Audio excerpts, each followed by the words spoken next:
Hello and welcome back to the channel. Today, we'll finally dive into the final part of Kizumonogatari with part 3, Ryukyuhen. Araragi and Kiss Shot will finally face off in one incredible battle. Who will win? Keep watching to find out. If you haven't seen part 1 and 2, we suggest you go back and watch those first. As always, there are spoilers ahead, so viewers, beware. Part 3 follows the events in part 2 directly. It is now April 6th, and we're transported back at the cram school. Ashino and Araragi are in a separate room after the latter gives Kiss Shot her last 2 limbs, and she transforms into her previous form as an adult. As they sit away from each other, Araragi asks Ashino a question. He is baffled how he could have defeated the Dramaturgy, Episode, and Guillotine Cutter despite his inexperience at fighting. He asks Ashino if the 3 vampire hunters are weaklings, or if he's become that strong. Ashino replies he's both. Ever since Araragi has become Kiss Shot's kin, he's sort of inherited her special powers. But Araragi replies that it still doesn't make any sense how Kiss Shot got defeated by the vampire hunters in the first place. If he's just the kin of Kiss Shot, and he could already defeat the 3 vampire hunters, then what made Kiss Shot lose her fight? Ashino replies that Kiss Shot wasn't at full power that time and fishes for something in his pocket. Araragi watches in horror as Ashino takes out her literal beating heart from the small pocket of his shirt and throws it at Araragi. Apparently, Ashino took her heart away from her without Kiss Shot even knowing, and so she'll never gain full power ever again. Of course, Araragi is a little baffled at the revelation and asks if he's supposed to fight Ashino now for the heart. Ashino says he doesn't want Araragi to fight him and is just giving him the heart for free. Before Ashino leaves, he lets Araragi know that he doesn't need to pay his debt anymore, citing that as long as there's balance to the world, then he's happy. Araragi sees Kiss Shot's full adult form again and tells her that Ashino left their safe house already. He also asks Kiss Shot if she's not bothered by him taking her heart away. But Kiss Shot is in a state of bliss after gaining all of her limbs back and says she doesn't care. Araragi reminds her of her promise to make him human again, but Kiss Shot tells him they need to have a little chat first. On top of a building somewhere in the city, Kiss Shot tries to talk to Araragi about life experiences, I guess. Though it's not connected to turning Araragi human again, she says she just wants to use the time to talk about anything they want. Kiss Shot then tells Araragi the story of a man, her first kin. She explains that he was a warrior, a samurai to be exact, that she met in Japan. Kiss Shot then busts a hole in her stomach and fishes out a long katana from her body. No idea how she fit that thing inside her. Araragi can only gape in response. Kiss Shot explains that this katana, which she occasionally wields in battle, was once owned by the samurai. After displaying her swordsmanship, Kiss Shot hides the long katana back in her stomach. Again, Araragi can only stare at her in shock. Apparently, the samurai killed himself by throwing himself out to the sun. He got bored of immortality. The pair then share a moment, with Kiss Shot saying she's very amused at Araragi's reactions to the new world he's in, even commenting that he may be the first person in history to willingly give his neck to a vampire. It's almost morning when the two get back to the roof of the cram school. Kiss Shot finally asks Araragi if he wants to turn into human now. However, Araragi's curiosity gets the best of him, and he asks if the samurai man didn't want to go back to being human. Kiss Shot confesses that back then she couldn't do that even if he asked her to, though she does reassure him that she'll be able to keep her promise to Araragi. However, Araragi feels hungry after bonding with his master and asks if they could eat something first. Kiss Shot asks him if he could bring them both some rations, and Araragi asks her what she feels like eating. Kiss Shot cryptically says she's not picky and to bring her whatever he wants. Despite being a vampire now, Araragi still goes to buy food at a local convenience store and goes back to the school. Much to his surprise, Araragi finds Kiss Shot feeding on a person. Horrified, Araragi drops the food he bought, which alerts Kiss Shot. As soon as she hears him come in, Kiss Shot steps forward, while holding the head of Guillotine Cutter. She explains that he came to visit while Araragi was out, apparently looking for them. Kiss Shot also asks why Araragi didn't bring Tsubasa as a food source. Still frozen in place, Araragi starts to pray inside his head. He finally snaps out of it, while Kiss Shot is still eating the head of the priest, and shakily tells Kiss Shot to stop eating people. Kiss Shot is confused, because as a vampire, this is the only way she'll survive, obviously.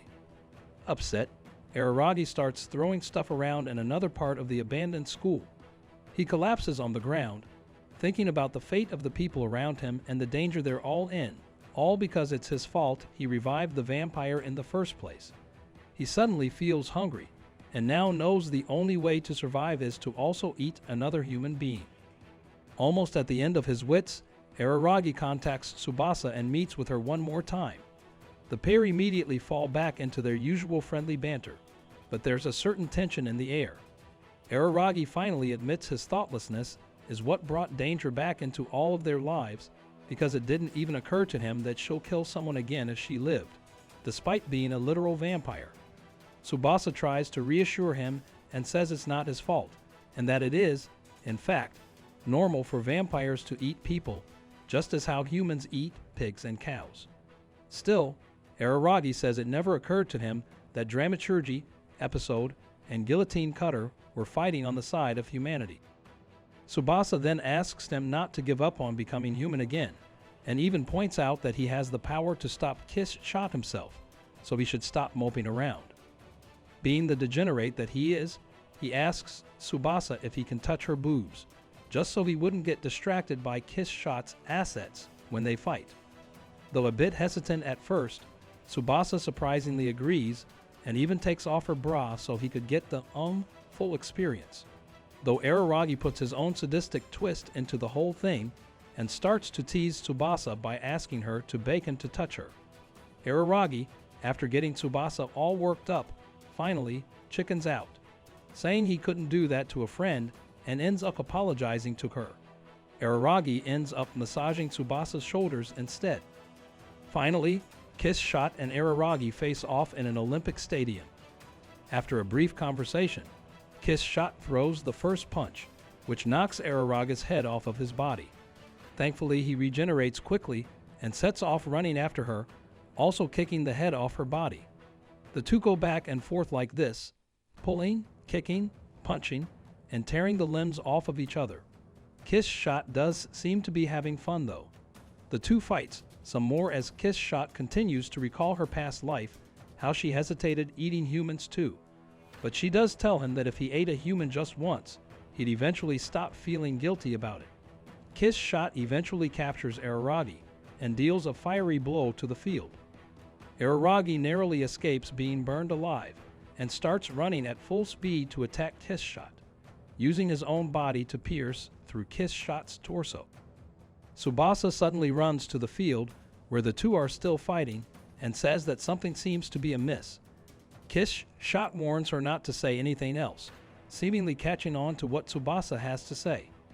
Kiss Shot tries to blow up Tsubasa to bits, but Araragi blocks her attack and he explodes instead.